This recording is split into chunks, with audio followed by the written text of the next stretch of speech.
Anansi's Goatman story. Alright, here's my story. Be 16, be black, and have a family down in Alabama. They farm and own a huge amount of land down in Huntsville. Uncle owns a big house and a bunch of trailers they put out in the woods for hunting or camping. Down south, cousins suggest that we go out into the camp. I know I'm a city kid from Chicago, so they tease the fuck out of me. Collect food, kill a pig, and some chickens. Bring necessities to camp out for a few days. We get to the camp, and it's obvious something is weird. Air has this weird electric smell, like right before a storm. Like ozone. We think nothing of it and unpack and go down a little creek to swim for a few hours. All of a sudden, some older white guy and a white teenager come out of the bushes. He has a shotgun in the crook of his arm and says hello and asks us what we're doing this far back in the woods. Tell him about my uncle, who he knows, and say we camping out. Tells us we need to be real careful out here and stick together. There's a big animal in the woods. His son, who's my age, asks if he can stay and hang out with us. And he says okay. Alright, I'm gonna stop green texting because the story is fairly long and the format is harder to write it. So we end up playing football. Sticking around with me, there's the white kid Tanner, 5 of my cousins, and then 4 of their friends. In total, there are 5 girls and 6 boys. We all were around 15 and 17. We ended up just sticking a day away. So we head back to the camp and pulling out some stuff for a campfire, even though the trailers both had kitchenettes. Tanner says that his family's property sits up against my uncle's. He wants to run home and ask his dad if he can come out camping with us. My cousin Rooster says he's going to go with him, since it's going to get dark soon. One of the girls also wants to tag along. It's about 7 o'clock, and it's starting to get pretty dark. They take flashlights and take the trail toward Tan's property. The rest of us chill. We make s'mores, drink, and kiss on the girls. About 30 or 40 minutes later, there's the smell of ozone again. You can smell it over the smell of the fire we had started. This really nasty, coppery smell, like right after you had a nosebleed and it stopped. Wasn't exactly like dried blood, but it was that nasty, metallic, back of your throat smell. We immediately think that it's some kind of electrical malfunction, or someone left a hot plate on or some shit. We search the trailers and nothing's on, and we can all smell it. All of a sudden, we can hear people booking down the path towards us, and Rooster, Tan, and the girl all come running into the clearing, out of breath. And they don't even break stride. They all run into the trailer, right by where the fire is. We all get the fuck out of there and into the trailers. They end up calming down. Even Rooster is crying his fucking eyes out at this point. All the while, the fire is guttering lower and lower. So my other cousin says fuck it, and are about to go outside to get the generator out of the shed between the trailers. Tanner goes, "Fuck no! Lock the door! Ain't nobody else going outside!" He's been crying too. His eyes are bloodshot and puffy and his pants are dirty as shit. He goes on to tell us that they went up to his house. His father said sure he could go out camping, but make sure they were careful on the way back, and that maybe they should take one of the hunting rifles just in case. Evidently, Tanner had seen something in the yard a few days before. One of their pigs had come up, ripped up and half eaten. They assumed it was just some big cats or coyotes, even though they don't usually fuck with live animals. He had gone upstairs and packed his stuff, and told his dad that would be okay without the rifles because coyotes avoid people. So they started walking back toward where we were camping. So Rooster finally stops crying and shaking. The girl already had, but she was just staring out the window with a dumb look on her face. He says they had gotten halfway into the woods toward the camp when they started to hear shit in the forest. It was almost pitch black by this time, so they weren't sure at first what the fuck it was. The girl says she heard something in the bushes right off the trail, and they all beamed their flashlights over there. And there was someone standing back in the woods in a little hollow. Rooster said they shouted at him and told him that he was scaring the fuck out of him and what a dick he was. He says that when he realized that the guy was facing away from them, so they keep walking and they start smelling the nasty coppery ozone smell. They say that they look off into the forest on the opposite side, and it's a dude standing in the forest, backwards slightly closer to the path. So now they start power walking, and Tan keeps going. I should have taken that fucking rifle. As they're telling the story, the smell is super strong, even inside the cabin. They say that after they start walking faster, a kind of low gibbering had started coming from both sides of the wood. And as they started booking it back to the trailer, the girl says she had flashed her flashlight out into the woods to the side of them and had seen something jerking itself through the woods. The gibbering just got louder and louder. And when they could see the light from our campfire, something had come out of the woods about 40 yards behind them onto the track, and they just flat out ran as hard as they could to the trailer. So we're out in the fucking woods, and assuming at this point it's some rednecks or some shit trying to fuck with us. All of a sudden, my other cousin Junior starts going on about how he went to school with a native kid that was telling him about the Goatman or some shit. We promptly tell him to shut the fuck up, because we don't need any spooky talk right now. But he just keeps going on and on about how it's the fucking Goatman, and how we're in his woods and blah blah blah. Now at the time, I had never heard of this Goatman or any of that. But then a couple years ago, the year before I graduated from college, I had a minim for a roommate, and I ended up asking him about it. And to sum it up, it's basically a fucking man with the head of a goat, and he can shapeshift, and he gets among groups of people to terrorize them. It's almost to be kind of like the Wendigo, and it's bad mojo to even talk about it, and even worse if you see it. Keep in mind, I didn't know this back when I was 16. So my cousin's going, "The Goatman's gonna get in and fucking get us."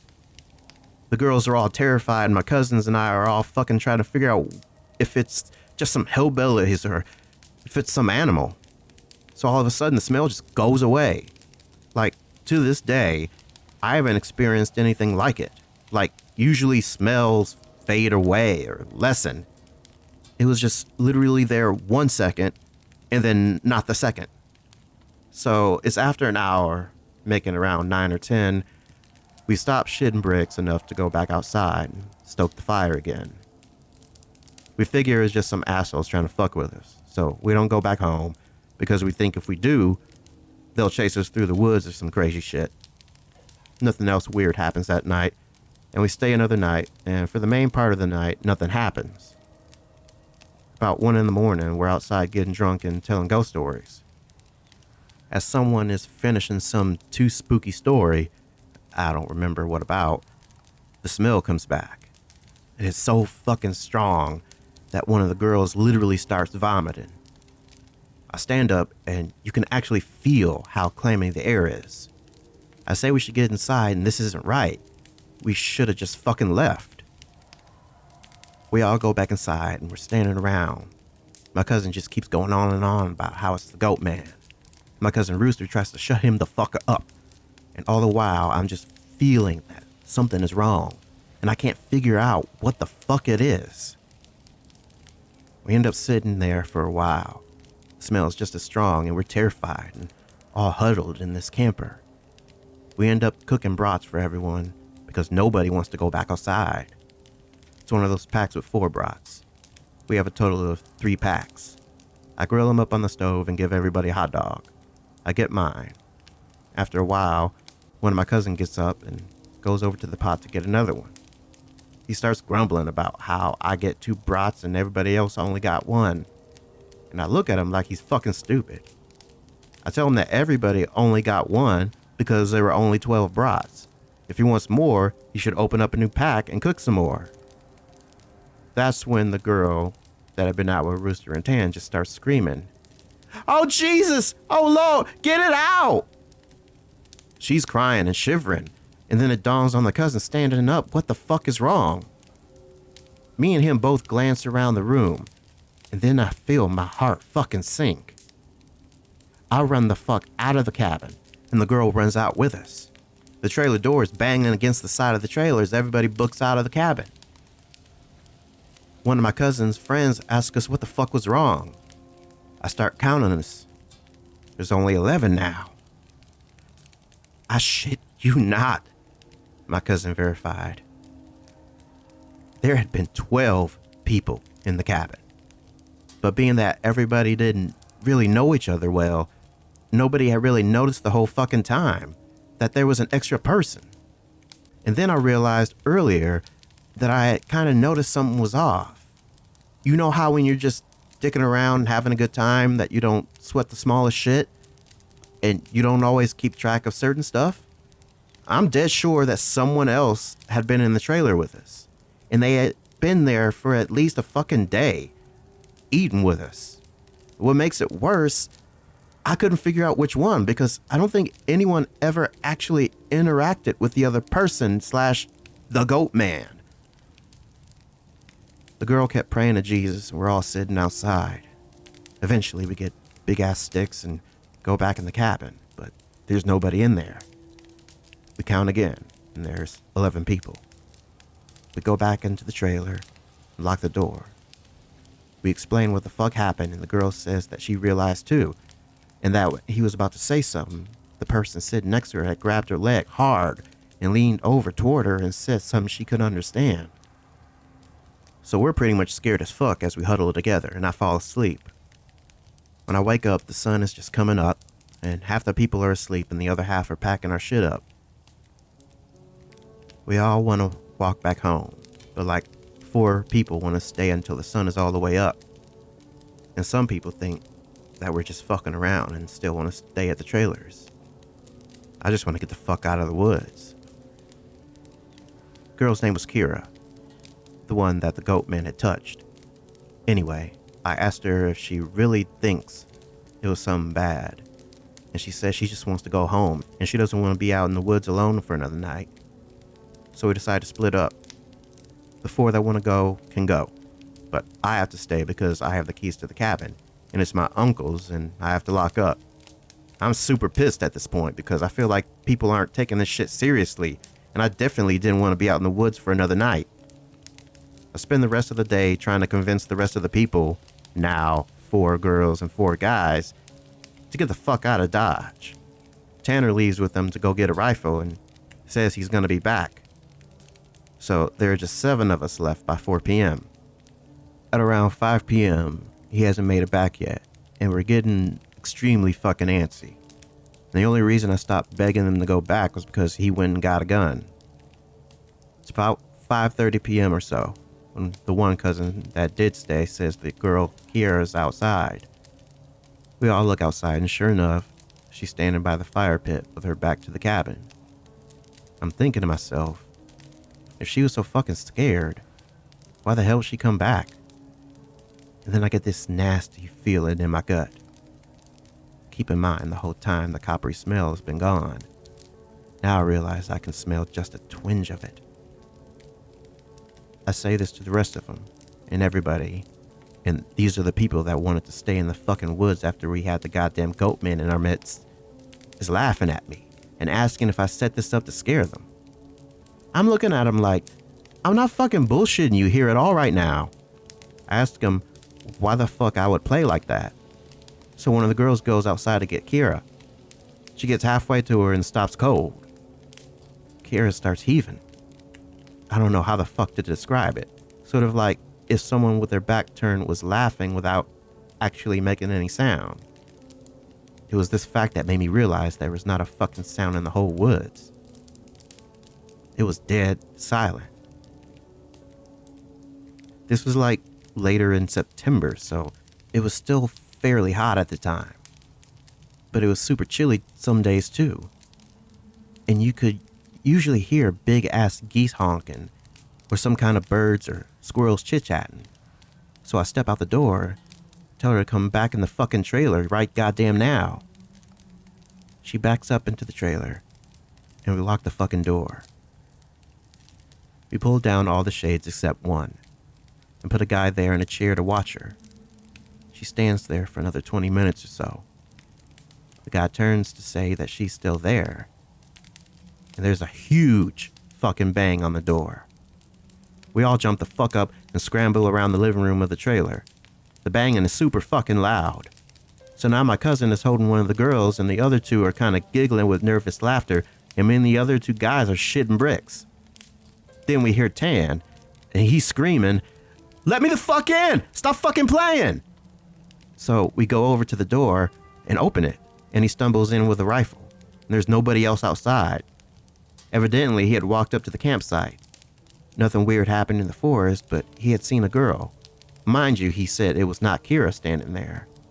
When he had gotten to the edge of the clearing, she turned toward him with a slack-jawed look and just stared him down, slowly tracking him as he walked around the outside of the clearing towards the camp. He said it wasn't until he was almost halfway to the trailer he had realized that she was getting closer to him. She had started off by the fire, and without him even seeing her move, she had been turning, inching closer. He said he just ran the rest of the way back to the cabin thinking it would open. When he got to the door and it was locked, he turned and it was about half the distance to the door. He looks around the room and then gets super pale. He pulls me to the side and whispers in my ear, "You know there are only 7 of us in here, right?" I get that feeling where your stomach drops to your nuts. It had been back inside the trailer while we were sorting out who was going where. And then when we all went outside to talk earlier in the day, it had just slipped right back in. I looked out the window and there was nobody out there. So we recount everyone, and then basically I go over and ask everyone how many people were here earlier, and everyone says 8. I say, well, how many are here now? They all do the count and realize that there are only 7 people in the cabin. So Tan had brought back a couple of boxes of ammo and his rifle. He had told his dad that there was some kind of animal in the forest because he didn't think his dad would believe him if he said it was the Goatman. He says that his cousin is supposed to be coming down in a few hours, and that in the morning we can all go back to his place and his cousin will drive us home. Now, I'm really fucking terrified, but I at least feel better because we can be American and shoot the fuck out of whatever it is if it comes back. But then my cousin gets into this huge argument with one of the girls because she thinks that I'm trying to be funny and prank him, and that she's getting really scared and that I'm not funny. He keeps telling her I'm not that kind of person, and she says, well, how do we know the girl wasn't just Tanner in a wig? Or if it's really the Goatman, how do we know that this is the real Tanner and that Goatman just didn't kill Tanner in the woods and take his gun? So we fucking get into a huge argument about this, where me and Tanner like, we could seriously be in danger because at the very least, someone has been sneaking themselves into our fucking trailer without us knowing and mingling with us. And at worst, something bad is in the forest fucking with us. One of the girls is crying and saying she wants to go right now, and we're trying to tell her that we shouldn't because none of us are walking through the woods in the middle of the night. At this point, the sun is starting to go down and it's getting a little cloudy out. We eat some and turn on the radio for a while, but we really can't get stationed out there with anything decent. So we turn it off at about the time that Tan's cousin shows up. He's like 19, I think. At this point, the sun is just barely over the horizon, and he has one of those heavy-duty lantern flashlights and another rifle. He walks up to the trailer, and we whisper to Tan, asking if he's sure that's his cousin, and he says yes. The guy looks behind him and all around the camp, then walks in. He kind of glances at all of us and looks a little confused. He says, "Where's your other little buddy at? I figured she would meet up at the cabin. Is she a little slow or something?" He also asked if we'd been cooking blood in the cabin because it smelled like blood in hot pans all the way up the trail. We all like, fucking nope. But we asked him what the fuck he's talking about with the girl he saw. He had come down the same trail Tan had been using, and he had come up on one of you guys' buddies, standing in the middle of the trail looking at him slack-jawed. He had asked her a bunch of questions, but all she did was just look at him. Then she smiled at him, and he said he kept walking. She couldn't seem to keep up with him and kept lagging a little behind. He said he asked her if she was hurt or something, and if she needed any help, but she just continued to stare. Eventually, he had been walking and turned around to bend in the trail. But when he turned around and went back to see if she was okay, the trail was empty. He assumed she had just taken some shortcut through the woods to our trailer. We tell him the whole story about what's been going on. I half expected him to say we were full of shit, but he just listened, and then sat down on the couches in the living room. Tanner's cousin gets back to the girl. He says when she had kept trying to lag behind him, it had kind of weirded him the fuck out, so he tried to keep her in front of him. But no matter how slow he walked, she was always lagging a little behind. And that he smelled this nasty smell, and it got stronger as he got to the camp. Eventually it got really strong. She had said something really low that he didn't catch, and when he turned around, she had been right the fuck up on him, and he stepped back from her. It was at this point he asked her if she was okay, and if she wasn't, he could carry her the rest of the way back, and she just kept staring. He said he reached out for her as in to grab her on the shoulder, but he must have misjudged the distance because she was off to the side where he had put his hand, like she had moved while he was looking dead at her. So at this point, we all know this shit's real, unless Tan is playing a joke, which we can tell he's not because he's almost pissing his pants. So they load up the rifles, we eat some more, and we just kind of sit around until about 11. To this fucking day, every time I think about this, I really pray to God that it's some huge prank that my cousin played on me and just never revealed, so I was shit for the rest of my life. At around 11, the stink of copper turns into an actual nasty, gross blood-like smell, like cooking blood and singed hair. Tan and his cousin Reese get the fuck up instantly and grab the rifles. There's like a half knocking, half clawing at the door, and I shit you not, there's his voice, and it sounds like when you see those YouTube cats and dogs whose owners teach them how to talk. It says in this halting, weirdly toned voice, "Let me the fucking stop fucking playing." It made my fucking nuts creep up against my body. And one of the girls just starts crying and calling on Jesus. It was so fucking obviously not a person talking. It didn't have the right cadence. And that's some shit that I never realized until that moment, but all people have a certain cadence when they talk. No matter what language, all people have a certain kind of rhythm to talking. This shit didn't have any kind of cadence or rhythm. One of those YouTube cats, that's what the fuck it sounded like outside the door. So now I'm in full-on terror mode. We keep yelling outside, "Who is it? Stop fucking around, man."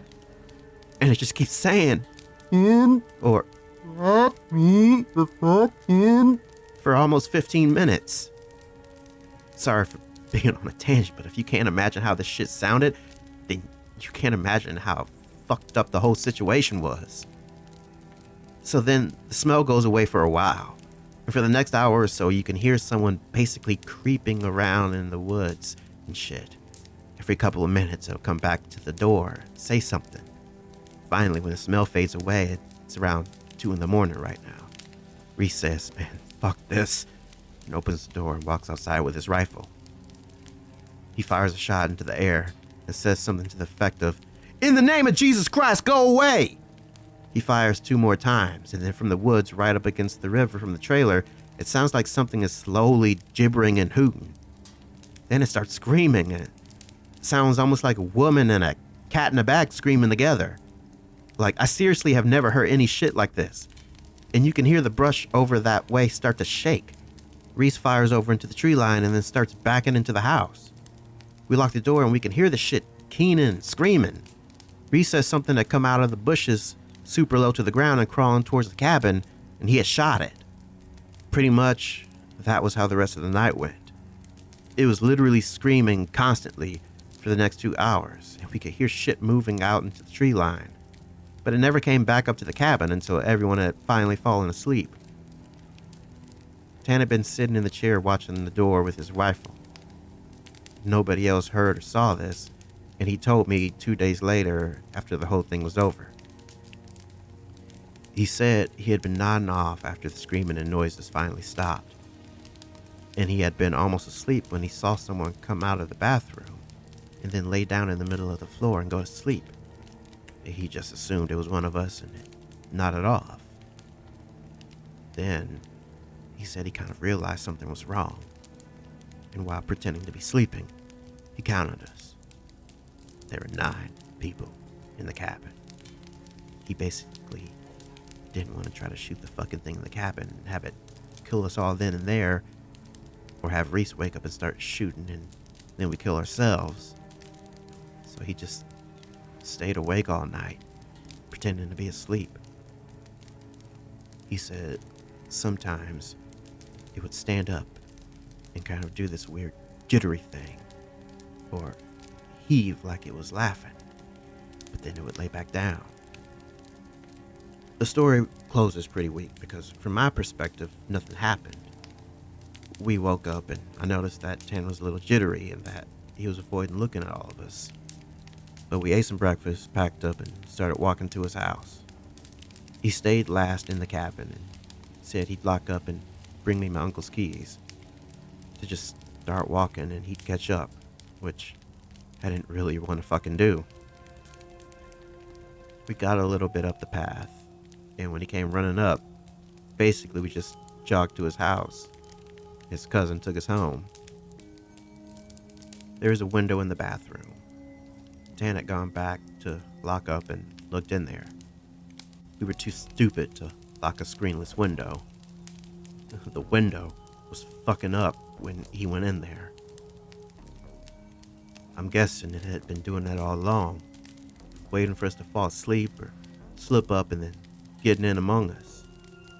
It walked with us all the goddamn way back to his house.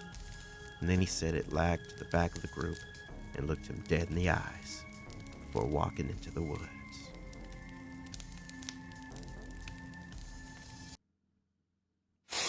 Thanks for listening. I hope you enjoyed that story. If you did, please consider subscribing and ringing the bell for notifications. With that being said, have a good night. And if you can't sleep, just chill.